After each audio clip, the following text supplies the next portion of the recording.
What we're really doing here today, we're getting a lot of requests over the holidays about are we going to be doing videos on the new law? The answer is yes, and we just gave you the top 10. We're going to cover the top 10, we think, most important areas impacting taxpayers, both at the individual level and also at the business level. So again, at this moment, the bill has been signed by the president. And there's this issue of whether or not we're going to end up with $600, in the rebate payment or $2,000. So the rest of, as we start doing these separate videos, and each one of these top 10, we're going to actually do a follow-up video. But the important thing is that it appears now everything we're going to talk about today, except for the 600 versus 2,000, will be part of what our videos are going to entail. And as soon as we have that answer, we'll do a video. So Debbie, you want to kind of take a real quick look at some of these top 10? Number one, the big thing that came out of this CAA, Consolidated Appropriation Act, is the recovery rebate payment. And once again, we're not sure the dollar amount, but it is coming. You're going to get something. And in our video, I think part of the takeaway in the video, it's not just what the dollar amount is, but what we'll do in that video, we're going to look at, there's some retro back to the first payment, and there's going to be people that did not qualify under the CARES Act that now with the modification. And we'll cover when you get it, if you don't get it then, how you can get it. So as we move forward, we'll be talking about in those videos on the CARES Act rebate and the CAA rebate, but we will end up doing a video and reconciling it on the 1040. So those of you that will qualify because of retro law, there'll be several million qualified there. What happens if I'm going to file my return and I haven't got my rebate, one, first out of the CARES Act, or two, under the CAA? We'll be covering that and how to do that on your 1040. So that'll be a really exciting video. The next probably 2 or 3 big takeaways is on this paycheck protection. And there we actually have 3 areas. We have what we call the new money, and that new money is going into 2021. And there's a new set of qualifications for that. So just because you qualified for the first one doesn't mean you qualify for the second one. But also they added some new entities. Right. We got some non-for-profits that's been added to the list. Debbie, you want to look at forgiveness? You're kind of been focused for the firm on forgiveness and how those changes. Yeah, so if you got PPP money in 2020 and you're now trying to get it forgiven, if your loan was less than $150,000, there are new, easier rules for you to be able to use to get it forgiven. So we're going to cover that in depth. Hopefully we'll have all of the guidance. Yeah, I think that's the important thing. Because right now, we just know that exists. The guidance is not there yet. Yeah, and if you look at the actual law, if you read it, this is one of those areas where that the agency, in this case the SBA, has a certain number of days to get guidance out. So as we speak today, again, it's one of those things, when we get the guidance, we'll be doing a YouTube on it.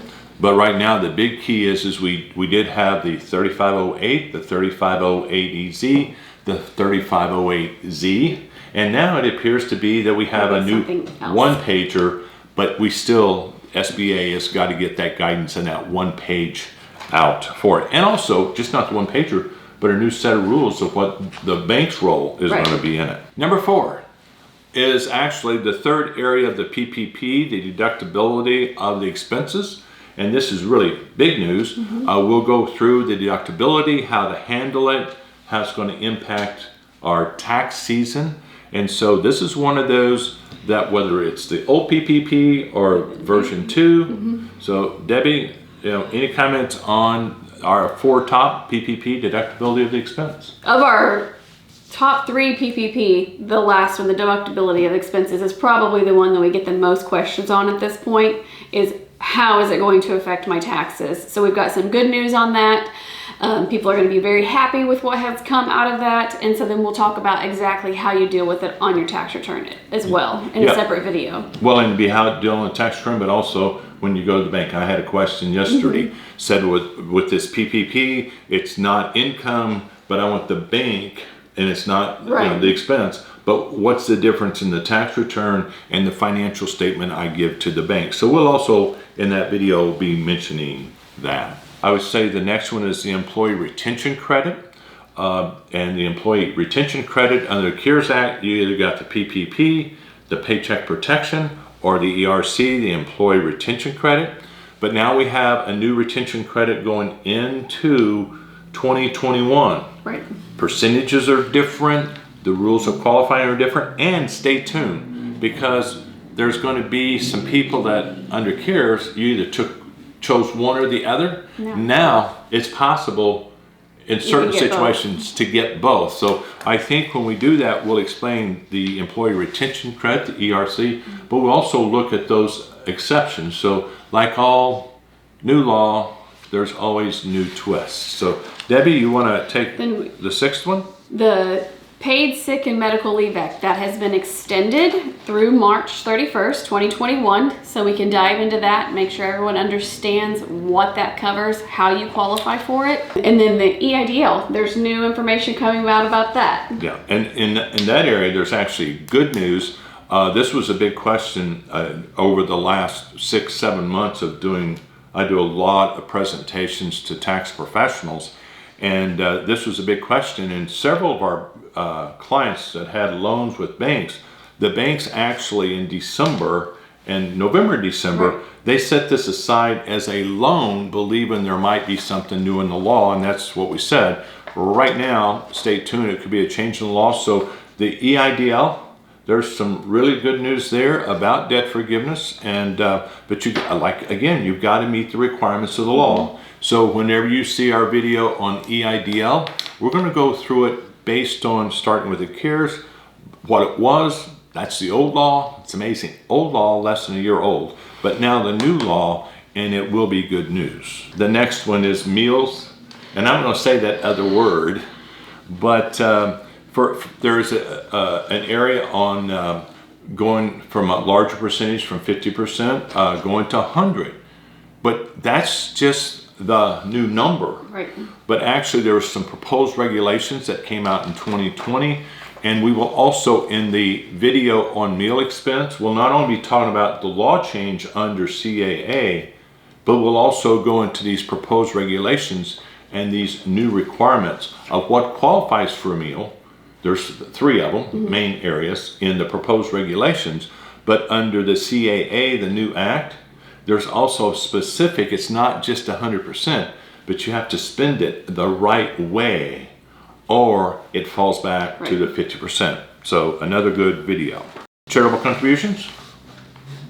You can go for that one. So this was changed a few times in less than a year. So they did allow for, we could have a $300 charitable contribution, even if you didn't itemize. Now under the CAA, now it's $600. But again, there's lots of extra things that go along with it. So stay tuned for that video, because it's not just as simple as taking a $600 deduction. You still have to comply with the law already there. There's still restrictions and documentation that you have to do. And then I think number 10, because if not, we might have 12 or 15, but the final top 10 for our takeaway, impacting that tax person, whether you're an individual or business or a non-for-profit now, we're including that, is that there's other, what we call extenders. There's 3 areas of the extenders. There's the permanent, there is provisional, which means it will be a continuation. So we will cover those, and it's things like they've modified the teacher's expense category. They've expanded what that definition means. The energy credit on homes is another one. The medical, the 7.5% that was going to go to 10%, now it's going to stay at 7.5 permanently. And let me look over here. Any others I might? There is, you also have modifications on the NOL again. It's mainly in the area of farming, but that's about our 3rd or 4th change in net operating losses. I used a jargon word there, but net operating losses, that's about our 3rd or 4th change in the last year there. So again, as you can see, we're really doing here today, we're getting a lot of requests over the holidays about, are we going to be doing videos on the new law? The answer is yes. And we just gave you the top 10. So again, hope this really helps. The holidays are about over. We'll see what the House and Senate does during this week, and stay tuned for videos real time.